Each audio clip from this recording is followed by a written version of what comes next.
Hi everyone! Let's talk about deer, the Woodland Supermodels who can go from Disney Princess Elegant to I tripped on my own shadow in half a second. On the outside, they look calm, delicate, ethereal. But in reality, deer are nature's introverts who occasionally sprint through traffic like they're being chased by overdue responsibilities. Deer belong to the Cervidae family, basically the tall, graceful cousin branch of the animal world. Most people see white-tailed deer or red deer. Both are known for big ears, soft eyes, and a stiff, awkward pose, like they heard you open a granola bar from 2 zip codes away. Deer are engineered for quiet speed. Their hooves absorb shock, letting them glide through forests without making a sound. Unless it's 2 a.m. and they've decided to practice tap dancing outside your window. As for their eyesight, excellent at spotting movement, but not so excellent at interpreting what that movement is, which is why a deer will stare at you for way too long, deciding if you're dangerous, or just a weird-shaped bush with opinions.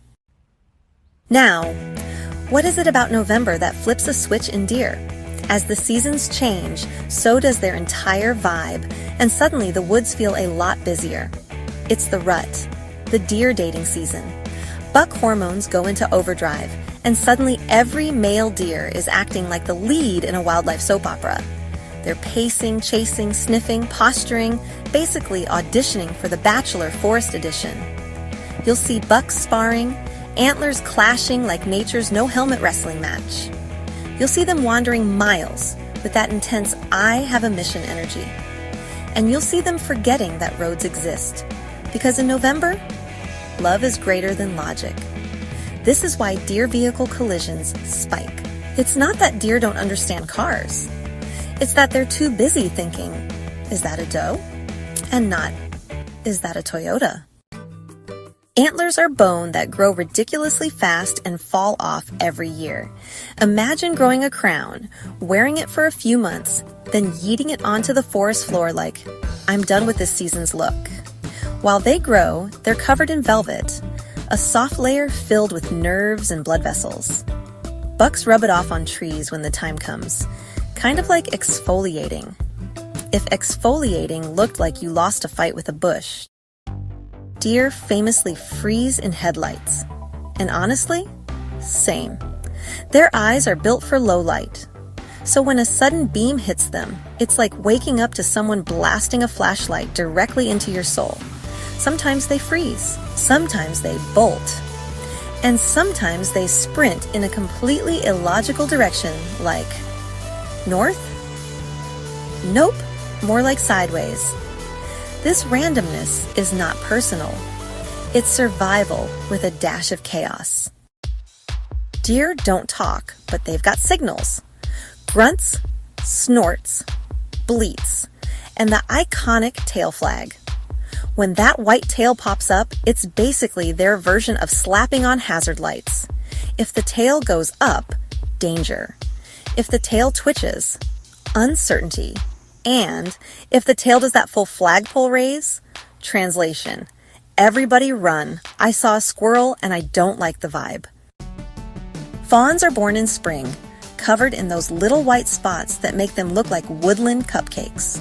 Their defense strategy? Freeze. Just freeze. Become one with the earth. Think tiny woodland statue. It works way better than it should. Meanwhile, adult deer are choosing between sprinting, hiding, or launching themselves over a fence like Olympic athletes who accidentally signed up for track and field. As if they weren't impressive enough, deer can swim. Smoothly, powerfully, confidently. They'll cross rivers like it's a casual Tuesday. Some animals struggle in water. Deer? They paddle along like they're training for a triathlon. Deer are herbivores with range. Grass in spring, crops and greens in summer, and acorns and nuts in fall. Fall is basically an all-you-can-eat woodland buffet. By winter, they're slowing down, conserving energy, and eating whatever they can find. Very relatable behavior, honestly. When you put it all together, November deer behavior starts to make a lot more sense. Here's the highlight reel. Peak rut. Bucks are laser focused on mating. More roaming. They travel farther and more often. More risk-taking. They're distracted and not thinking clearly.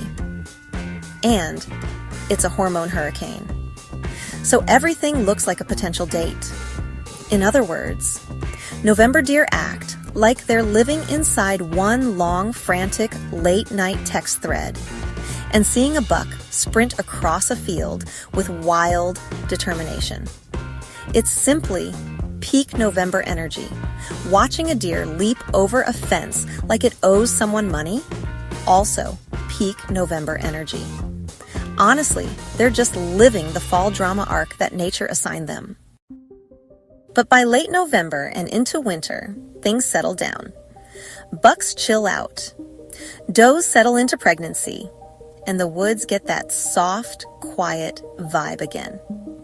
The drama fades. The chaos resets. Deer go back to being those peaceful forest creatures we like to pretend they always are. So next time you see a deer staring into the distance like it just lost its car keys, remember, November is intense for them. Big emotions, big decisions, big leaps over random fences. They're not being unpredictable. Okay, they are, but for a reason. Graceful, goofy, chaotic, majestic. Deer are the full fall package. And honestly, watching them run around acting like the woods' unofficial drama club is one of the underrated joys of November. Thanks for watching.